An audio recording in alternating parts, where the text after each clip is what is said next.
আমরা দেখেছি যে শাপলা হত্যাকাণ্ডের মধ্য দিয়ে হেফাজতে ইসলামের কে কিভাবে ডিহিউম্যানাইজ করেছে, কিভাবে হচ্ছে নারকীয় রাতের বেলা কিভাবে তাদেরকে নির্যাতন নিপীড়নের মধ্য দিয়ে শত শত হচ্ছে হেফাজতে ইসলামের কর্মীদেরকে, ধর্মপ্রাণ মুসলমানদেরকে কিভাবে হত্যাকাণ্ড সংগঠিত করেছে।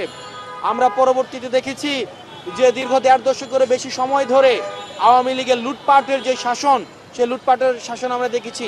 ভারতীয় আগ্রাসন বিরোধী যখন আমাদের মিছিল হয়েছে, আন্দোলন হয়েছে, সেখানেও আওয়ামী লীগ নির্যাতন নিপীড়ন চালিয়ে ব্রাহ্মণবাড়িয়া থেকে শুরু করে ঢাকায় কিভাবে অতর্কিতভাবে মানুষদেরকে হত্যা করেছে।